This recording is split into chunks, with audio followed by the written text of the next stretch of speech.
if a divorce is what hurt your children, a strong, God-fearing marriage is the best gift that you can give them. Thank you for joining us for the Blended Kingdom Families podcast. This podcast is for blended families, the people who love them, and anyone who just wants to improve their marriage and family relationships. BKF exists to break the cycle of divorce, equip marriages, and unite blended families with the truth of God's Word. It is our hope that today you will receive biblical guidance and practical resources that will bring unity and peace to create your thriving, healthy home. Let's jump in. Hey guys, welcome to the Blended Kingdom Families podcast. Scott and Vanessa Martindale are here with you. We're so excited you're here with us today. If you haven't already, please take an opportunity, like, share, comment, and subscribe. If you happen to be listening on Audible, just know that the full video format of this is on our YouTube channel. You can go see our bright and shiny faces and subscribe and get alerted every single Monday when we drop a new podcast. Yes. So we are launching into our second series of the book that we are releasing in September. Yes. At the end of this series, or at the end of this podcast, this one, we're going to release the name of the book. Ooh, so you have to stay and listen or watch the entire episode to know what the name of the book is. Yes. So we do have a name for our book, and we are so excited. Our team at XO Publishing, we've been working very, very hard on this book. And our goal for this next few series is just to bring content that we've written about in our book and bring it in a series format. So today we're going to be launching the new series. We're going to be talking about Today, we're going to be talking about priorities for a healthy marriage. And this is in chapter 3 of our book, you guys. And really what this chapter is all about, it's talking about, how we can have a God-centered marriage that's healthy, what all that entails. And we really boil it down to 3 priorities, which if you've been following us for a while, you've heard us talk about this. And Pastor Jimmy talks about this in his book, The 4 Laws of Love. But it's, what should your top 3 priorities be? And that is God first, marriage second, children, family, everything after. Yeah, and we're going to unpack this in a lot of different series. And I think a lot of people would, when they hear that, they think, oh, well, of course. That's the way it's supposed to be, right? But when you practice it, it's a little different. And it's a lot harder than it seems. Yeah. But before we get into kind of talking about each one of those, we wanted to kind of take you back a little bit. For those who don't know a lot about Vanessa and I, and just tell you a little bit about our story of how we met, how we got married.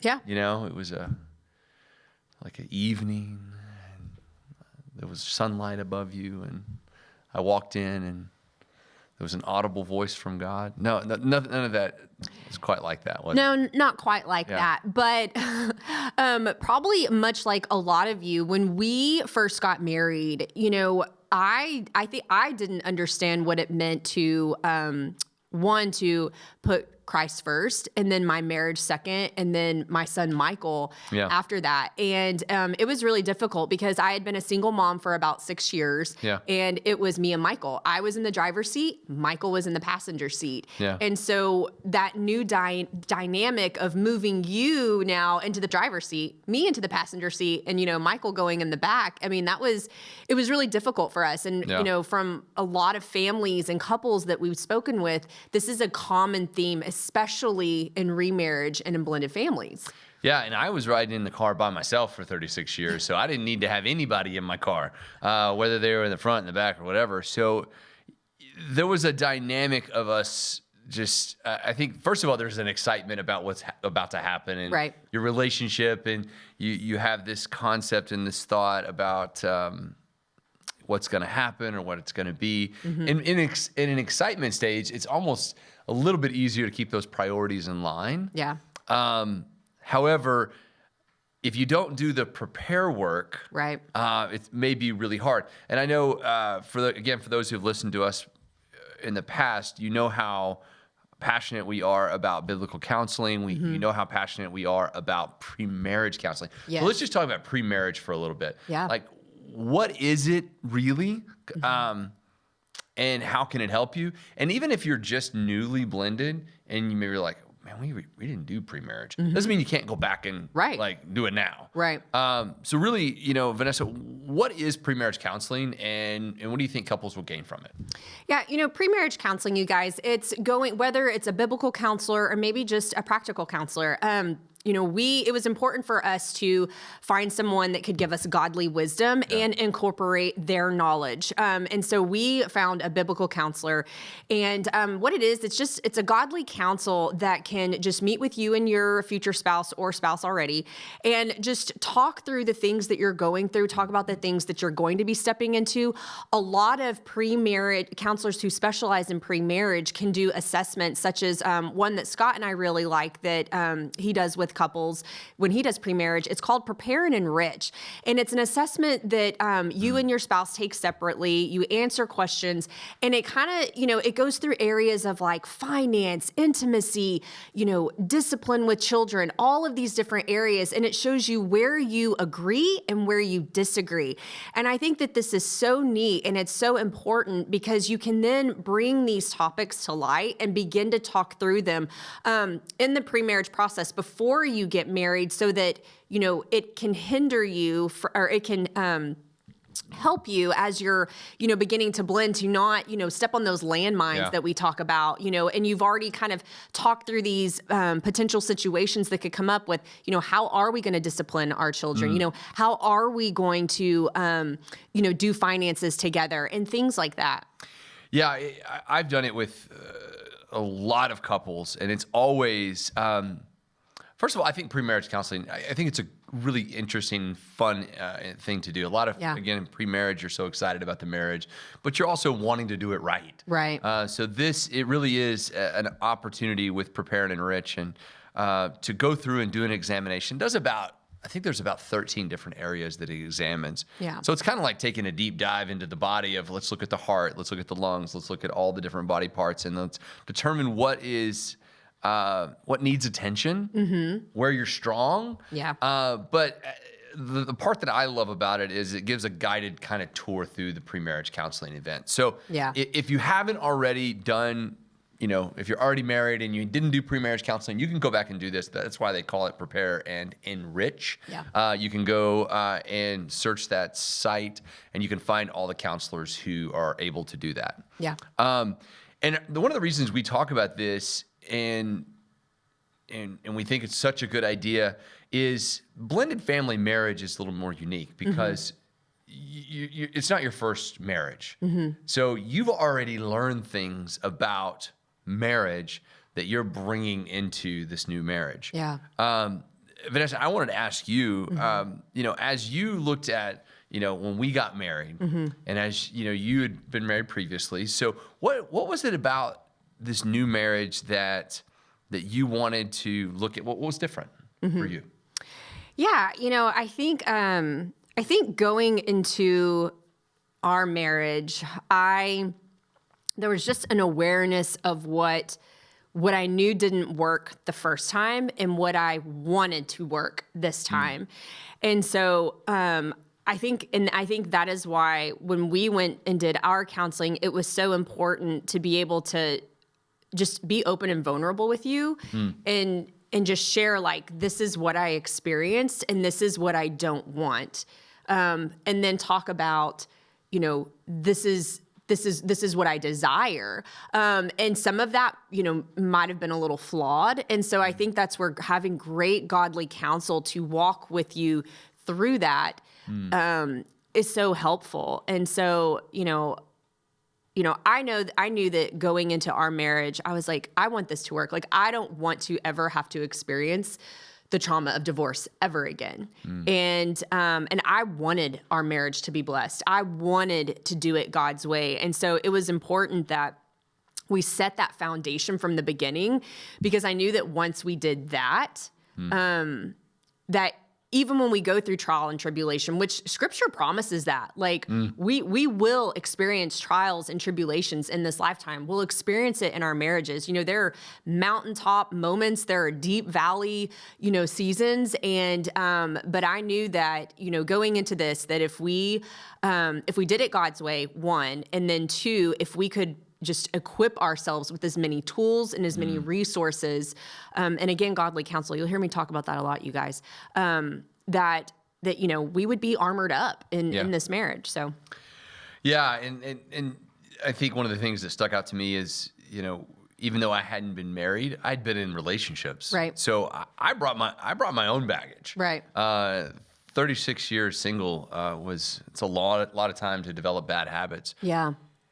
And we wanted, and I think the other part that kind of tweaks me is that even though we had extensive ideas about how we wanted to do it, we still messed up. Oh yeah. We still and still do. Exactly. It's like, marriage is not easy, and we talk about the chances of success when you do it God's way, and it's 100%, but it's not easy. And that relationship is going to get attacked. It's going to be you're going to have those challenges, and then when you have children, it's a whole new dynamic. There it is. Yeah. And as challenging as it can be so joyful and amazing. And so I think a lot of people hear like marriage is hard.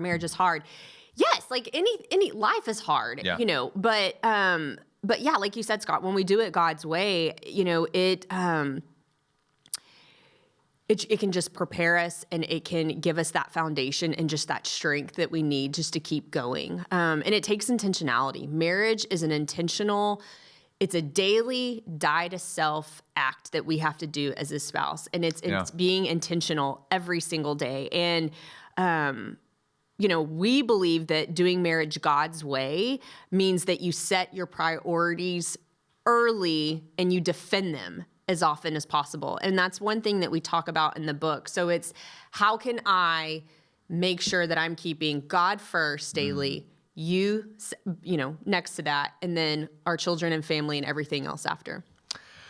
Yeah, and we're going to dive through that over the next 3 different sessions of the podcast. We're talking about the relationship with Christ. We're going to talk about the relationship with your spouse. We're going to talk about how difficult it is to have your children as that third priority, even though it's hard. They have full intention of being your number one. Yes. All of the time. Yes. Which can be pretty humorous too. And then we also know that the challenges, again, as you're a little bit older, the challenges of dealing with parents, dealing with siblings, dealing with other parts of your family can really monopolize your time. I'm gonna kind of close with a story, just an illustration of a couple that I want to just point out here and talk about the challenges. And maybe you relate to this story. Maybe you're listening to this and you're like, gosh, I feel like this. But a couple came in for counseling, and they had been married a short amount of time, and the husband was very, very frustrated.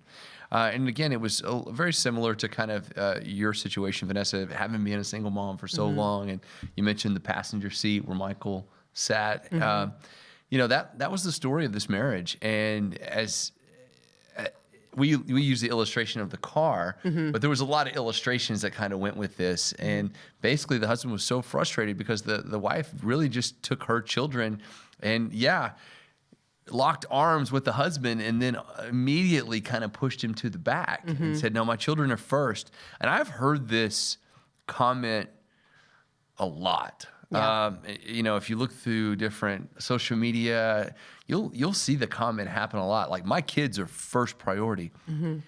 And while I understand it, and while in this example that mother had probably very good intention of taking care of her children, because we've talked about this before, we know that a lot of parents feel that guilt because of divorce, and because it hurt the children. We're trying to do everything we can to protect them. Yeah. And what we don't see is that the only way to give them the example of a healthy marriage is to act like you have a healthy marriage. And that means putting your spouse in that passenger seat, putting God as the driver, and putting your children in the back.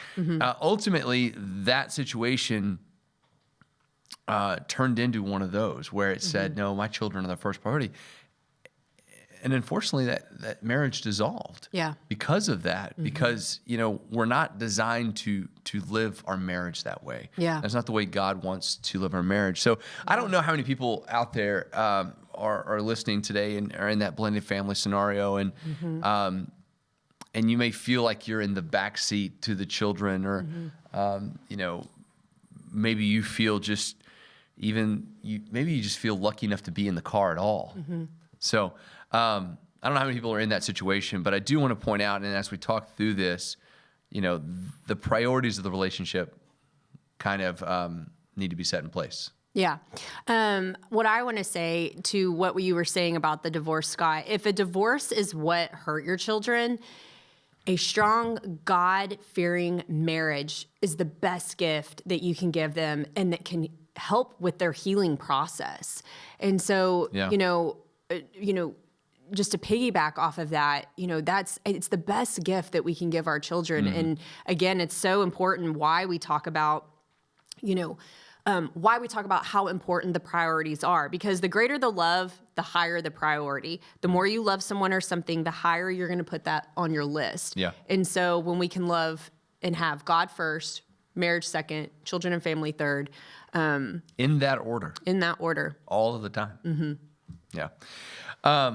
Awesome, guys. Well, we're excited to launch into this podcast series. Again, this is all information that we're taking from our book, in which, if you've stayed this long, yes, let me go ahead and reveal that. Our book title is Blended and Redeemed. And we love the title of Blended, but we love the title Redeemed. Yeah. Do you want to just talk about why you love that word so much? Yeah, I think God's redemption, I think it's the most amazing, supernatural power and just characteristic of who he is, because only he can do that. Only God can take whatever situation, mess that has occurred in our life and flip it upside down, you guys, and make it into something so incredible and so amazing. He can take our mess and chaos and turn it into beauty and peace. I mean, it's just, and I think blended families, I think it's such a great representation of God's redemption. And if you go to our website, you'll see it on there. We say blended families, God's redemption, because I think it's just a beautiful example of what the enemy meant for evil, whether that was through divorce or a broken relationship, and God can do for our good and for his glory. Yeah. I am so excited. The book releases in September, so Blended and Redeemed. Yes. Be looking out. We will talk all about pre-order stuff as we move forward in this. So the next 3 podcasts, we're going to talk about exactly the priorities of marriage. Yes. Relationship with Christ, your relationship with your spouse, and then the relationship with your children. So I hope you tune in. If you're catching this on the first time, look for those next 3 episodes. They'll be out in the coming weeks. So you guys have a great day, and we look forward to seeing you soon. Be blessed in all that you do today. Take care. Hey guys, so glad you were here with us today, and I hope you enjoyed today's episode. And you can find more resources from Blended Kingdom Families at blendedkingdomfamilies.com. Join us again next time as we hang out with more amazing podcast guests. And remember, nothing will be impossible with God.